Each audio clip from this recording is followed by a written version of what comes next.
কত হাজার চেষ্টা করার পরও এই রাস্তাটা মেরামত করতে পারলাম না এখন পর্যন্ত। কতটা ভিডিও যে এই রাস্তাটা দিয়েছি, এই ব্রিজটা দিয়েছি, মানে আমার মনে হয় আমার আইডিতে সবচেয়ে বেশি ভিডিও হবে আপনার এই সিরাজচর ব্রিজ, সিরাজচর রাস্তা এবং সিরাজচরের আশেপাশে যে রাস্তাগুলো বাংলা বাজার সহকারে, এই ব্রিজ সহকারে সবচেয়ে বেশি ভিডিও মনে আমার আইডিতে এইগুলোই হবে। কিন্তু দুঃখের বিষয় কি জানেন, আপনারা এত পরিমাণে সাপোর্ট দিচ্ছেন, হাজার হাজার লক্ষ লক্ষ মানুষে দেখছে, কিন্তু এখন পর্যন্ত তাদের চোখে পড়ে নাই যারা হচ্ছে এই রাস্তাটা মেরামত করবে, যারা এই ব্রিজটা মেরামত করবে। বিশ্বাস করেন ভাই, আমি কি পরিমাণ যে চেষ্টা করছি আমাদের এই সিরাজচর ব্রিজের যেই ভাঙ্গাগুলো আছে, তারপর হচ্ছে যেই আপনার গর্তগুলো আছে, এগুলো মেরামত করার জন্য, যে জন্য হচ্ছে আমি নিজে হচ্ছে আপনাদের কাছ থেকে টাকা নিয়ে এই ব্রিজটা মেরামত করছি যতটুকু পারছি, ঠিক আছে।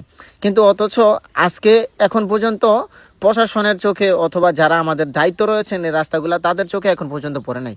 কি আর বলবো, দুঃখের কথা বলেন। এই যে একটা জায়গা, এখান দিয়ে হচ্ছে আপনার দুইটা গাড়ি আসা যাওয়া করতে পারে না। একটা গাড়ি যদি যায় এই ব্রিজ থেকে ওঠার জন্য বাংলা বাজার দিয়া, আরেকটা গাড়ি হচ্ছে আপনার দাঁড়ায় থাকা লাগে, নয়তো এই যে সাইডে ভাঙ্গাগুলো আছে এদিক থেকে পুরা যায়।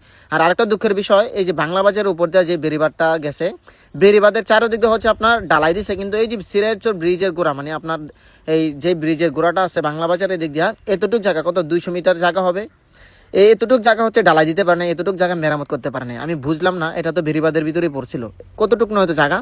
এদিক দিয়ে যে মানুষগুলো আসা যাওয়া করে, মানুষগুলো হচ্ছে ব্রিজে আসা যাওয়া করে বাজারে যায়, তাদের জন্য কিন্তু খুবই কষ্ট হয়ে যায় এবং প্রায় সময় আমরা দেখি এই দিক দিয়ে জ্যাম পুরা যায়।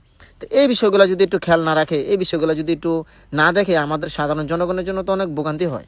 আর বলবো এইসব কথা, তো যাই হোক, তারপরও চেষ্টা করতেছি, চেষ্টা করবো ইনশাল্লাহ। একটা সময় না পারলে চেষ্টা করি, না পারলে নিজেরাই হয়তো এই চেষ্টা করব যে নিজেদের গায়ে থেকে পকেট থেকে টাকা পয়সা দিয়ে এগুলো মেরামত করার জন্য ইনশাল্লাহ।